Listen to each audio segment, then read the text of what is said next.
Hello friends and welcome to my जो post channel. अभी हमने शिफ्ट 1 का पेपर देखा था कुछ ही देर पहले, और अब शिफ्ट 2 यानी कि 2 से 4 बजे जो होने वाला जो पेपर हुआ है उसके क्वेश्चन देखते हैं कहाँ कहाँ से क्वेश्चन पूछे गए। मैथ्स, हिंदी, इंग्लिश, इनमें लगभग कॉमन, इनमें लगभग वही क्वेश्चन पूछे जा रहे हैं, लेकिन हम मेनली जीके का क्वेश्चन देखने वाले हैं कि जीके में कहाँ से पूछने वाले हैं। तो जीके में पूछा था कि 370 कब हटी।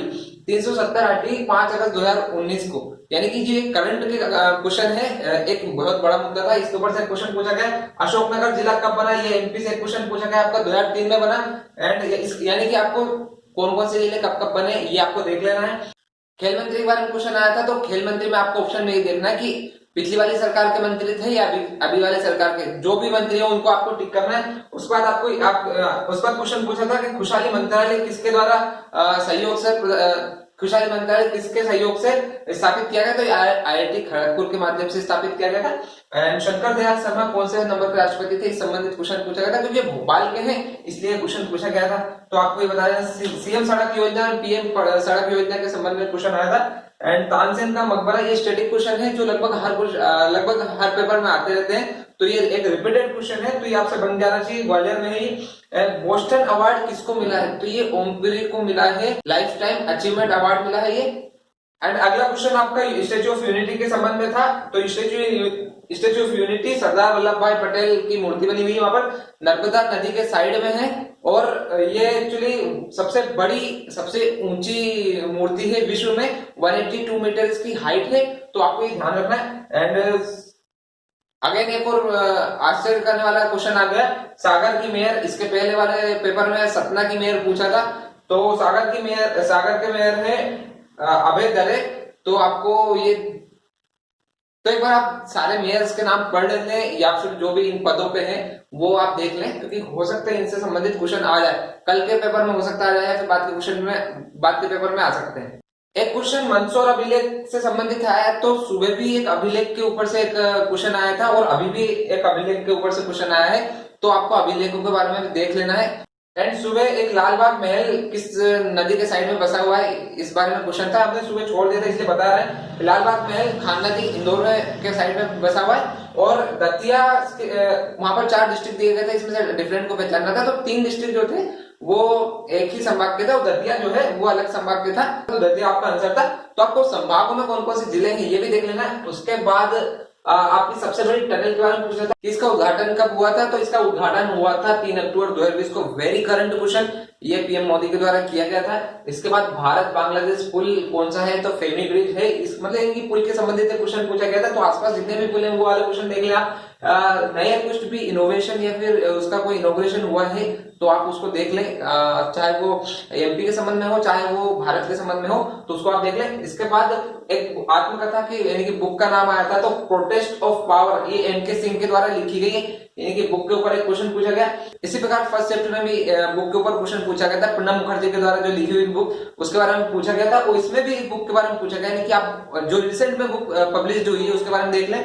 और सबसे ऊंचा बांध के बारे में पूछा गया, तो टिहरी बांध, यानी कि आपको बांधों के बारे में देखना है, सबसे ऊंचा, सबसे बड़ा, सबसे लंबा रेलवे ब्रिज, इस टाइप में आप जो स्टडी क्वेश्चन है वो देख लें। सांची के स्तूप में कौन से किसकी अस्थियां हैं, तो सांची के स्तूप से संबंधित पूछ लिया, बिकॉज एमपी का है ये, तो सारीपुत्र मोहम्मद गलायन की है। और कान्हा बाबा का मेला, यानी कि जो मैंने बोला था आयोजन के संबंध में अगर आपके कोई क्वेश्चन है तो आपको देख ले कौन कौन से आयोजन होते हैं यहाँ पर, हमारे यहाँ पर कौन कौन से नृत्य हैं और कौन कौन से आयोजन होते हैं, मेनली कार्यक्रम कौन से होते हैं। तो ये शोडलपुर में होता है कान्हा बाबा का मेला। एंड भोपाल किस स्टेट में था, यानी कि ये पहले कौन से स्टेट में था, तो ये था सी स्टेट में।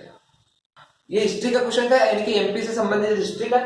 एंड वन मोर क्वेश्चन, 1956 में एमपी का जिला कौन सा नहीं था, तो 4 ऑप्शन दिए गए थे, उसमें से आपको देखना था आपको कौन सा एमपी का जिला नहीं है, यानी कि आपने अगर जिलों का गठन देखा होगा तो तब आपको याद होगा कि 1956 तक कौन से थे और कौन से उसके बाद बनते गए, उनका गठन होता गया, तो इनकी डेट याद रखें। उसके बाद लाल फास्फोरस का यूज कहाँ किया जाता था, तो दिया जलाई यानी कि माचिस वगैरह में किया जाता है। ये एक साइंस का क्वेश्चन था। पहला टाइगर पार्क ये कोलकाता में बना हुआ है, तो ये पहला जो पुल भी बना हुआ है नया रिसेंट, तो उसके बारे में देख लेना आपको। संजय गांधी अभ्यारण्य कहाँ पर बना हुआ है, तो ये संजय गांधी अभ्यारण्य आपका सिली में बना हुआ है। राष्ट्रीय उद्यान अभ्यारण्य के बारे में आपको पढ़ लेना, खास करके एमपी के तो पढ़ ही लेना है, कब वो बने थे, कब उसके बाद उनको नेशनलाइजेशन हुआ, उसके बाद ये भी देख लेना कि वो एमपी से कितना संबंध रखते हैं, और अगर वो कुछ उसमें कोई फर्स्ट है, अगर कोई नेशनलाइज फर्स्ट हुआ तो उसको भी देख लेना। इसके बाद एमपी विधानसभा के अध्यक्ष पूछा गया है, तो ये प्रेजेंट में अगर प्रेजेंट वाले हैं तो प्रेजेंट वालों का नाम बताएं, अगर फॉर्मर है यानी कि पिछली सरकार के हैं तो पिछली सरकार वालों के नाम बताएं, एंड वो देख लें आप ऑप्शन में। सो गाइस आप देख सकते हैं एमपी का कितना बड़ा वेटेज है, और मेनली आप जीके का मैं इसलिए बता रहा हूँ क्योंकि बाकी सब सब्जेक्ट में से तो वो टॉपिक से आते ही आते हैं, लेकिन जीके कहाँ फेल रहा है उसके संबंध में ये क्वेश्चन बता रहा हूँ। अब साइंस की अगर बात करें तो सोडियम बाइकार्बोनेट के क्वेश्चन पूछा गया था, उसका फॉर्मूला था NaCO3, ये खाना का सोडा होता है यानी कि बेकिंग सोडा के बारे में बात की गई थी। उसके बाद ओम्स रूल यानी कि V = IR, अगर हिंदी में बोलो तो ओम का नियम से संबंधित एक क्वेश्चन पूछा गया था साइंस में, इजी क्वेश्चन था। एंड प्रकाश की चाल, बहुत सरल क्वेश्चन, मेरे को लगता है बहुत सबसे इजी क्वेश्चन यही था, 3 × 10⁸ मीटर/सेकंड।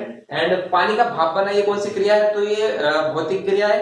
देखो अगर भौतिक क्रिया वो होती जो अपनी पुनः अवस्था में आ जाती, तो ये उसके संबंध में था, यानी कि अगर पानी भाप बन रहा है तो वो पानी बन सकता है, तो ये एक तरीके से भौतिक क्रिया हो गई। अगर वो वापस इस अवस्था में नहीं आ पाती तो वो एक रासायनिक क्रिया होती है यानी कि केमिकल रिएक्शन होती है। गोल्ड में जंग क्यों नहीं लगती, ये क्वेश्चन पूछा गया था, क्योंकि गोल्ड जो है सक्रिय धातु नहीं है, यानी कि वो रिएक्टिव धातु नहीं है, वो रिएक्शन नहीं करती।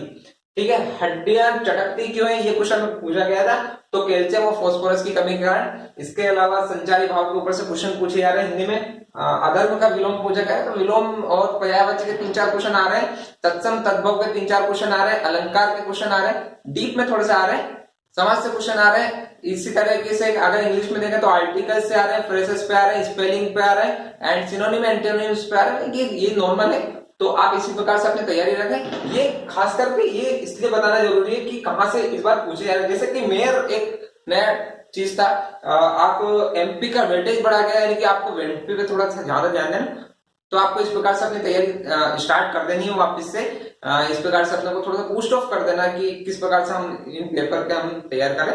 एंड ये नहीं सोचना है कि यही क्वेश्चन आएंगे, बिकॉज ये कोई रिपीट नहीं होने वाले, ये सिर्फ आपको एक बताने के लिए, आइडिया देने के लिए कि किस टाइप के क्वेश्चन आ रहे हैं। और अगर आपको लग रहा है कि ये मेरे से नहीं बनता तो डोंट बी डिमोटिवेटेड। अगर क्वेश्चन टफ है तो सभी के लिए टफ है, अगर इजी है तो सभी के लिए इजी है। लेवल यानी कि कट ऑफ उसी प्रकार से आपका हो जाएगा, क्योंकि आपको पता है कि व्यापम के हर एक पेपर डिफरेंट लेवल का होता है, हर शिफ्ट का पेपर का लेवल जो अलग रहता है। तो अगर आज के बात करें तो कट ऑफ लगभग जनरल के लिए 75 प्लस जाएगा, +-1 चल जाएगा, यानी कि +-1 के आसपास देख लें तो 75 रहेगा जनरल मेल कैंडिडेट के लिए, फीमेल के लिए लगभग 70 का रहेगा। अगर ओबीसी की बात करें तो 72-73 से ज्यादा 72-73 के आसपास रहेगा, एंड ये फीमेल कैंडिडेट के लिए 69 रहेगा। अगर एससी के लिए देखें तो 70 नंबर रहेगा मेल कैंडिडेट के लिए और 67 रहेगा फीमेल कैंडिडेट के लिए। अगर एसटी कैंडिडेट की भी बात करें तो 68-69 नंबर्स रहेंगे, and it will be 65 marks for the female candidates. So इस प्रकार से रहने वाला, डोंट वरी, क्योंकि व्यापम के सारे जो एग्जाम रहते हैं वो शिफ्ट वाइज रहते हैं, इनका हर एक का लेवल डिफरेंट रहता है, इसलिए आप डोंट वरी, आप टेंशन ना लें कि आपके नंबर कम ज्यादा हो रहे, तो हर शिफ्ट के हिसाब से आपके नंबर कम ज्यादा हो जाएंगे, वो एक नॉर्मलाइजेशन हो जाएगा, 100 के हिसाब से कर देंगे वो आपको। और जिस भी फ्रेंड ने आपके ये एग्जाम दिया उसके साथ शेयर कीजिए, जिनका एग्जाम होने वाला है उनके साथ शेयर कीजिए, ताकि मुझे पता चले। और जिन आगे होने वाले सारे क्वेश्चन पेपर का सोल्यूशन देखने के लिए बने रहिए हमारे साथ, और सब्सक्राइब कीजिए माय जॉब पोस्ट चैनल।